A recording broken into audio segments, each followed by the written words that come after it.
Le traditionnel défilé militaire a lieu bien évidemment sur les Champs-Élysées à Paris, mais aussi dans certaines communes. À Dax, cette année, il s'est déroulé en présence du nouveau chef de corps de la base de l'Eilat qui vient de prendre ses fonctions. Militaires, gendarmes ou encore pompiers se sont rassemblés à Dax pour ce 14 juillet. Garde à vous, levée de drapeau, décoration suivie d'un défilé devant des Dacois admiratifs.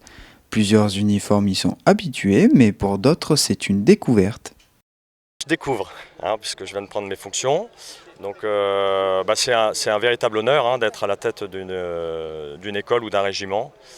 Et puis c'est quelque chose qui est un point d'orgue dans sa carrière. Donc quand on y arrive, on a aussi une certaine satisfaction à y arriver. Le chef de corps, il est responsable d'administrer tout son personnel et il est comptable de la réussite de la formation qui s'y déroule. Voilà, entre autres. Il y a un petit peu toutes les catégories qui sont représentées, puisqu'on a des engagés volontaires de l'armée de terre. En particulier, il y avait un certain nombre de maîtres chiens, je ne sais pas si vous les avez vus, voilà. On a des sous-officiers qui étaient également présents, des pompiers. On a également des officiers qui sont pilotes ou instructeurs hélicoptères. Donc voilà, on a absolument toutes les catégories qui sont représentées, qui ont défilé ensemble. J'étais devant en tant que commandant des troupes. Le commandant de la base étant ce qu'on appelle l'autorité militaire principale de la cérémonie, c'est-à-dire l'autorité qui préside la cérémonie.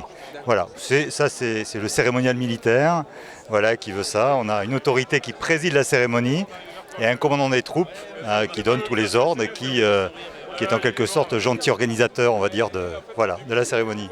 Oui, il y a une organisation, il y a des répétitions, bien évidemment, parce que ça ne s'invente pas. Un défilé impeccable, une cérémonie impeccable, ça demande beaucoup de répétitions. Même si on a pratiqué dans les mois passés, dans les jours passés, vous n'êtes pas sans ignorer qu'il y a une passation de commandement sur la base école, donc les gens ont défilé.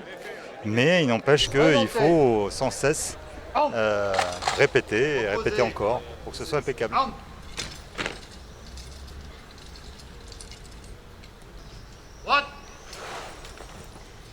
Alors, les 2 médailles qui ont été remises sont des Légions d'honneur, lors de la Légion d'honneur.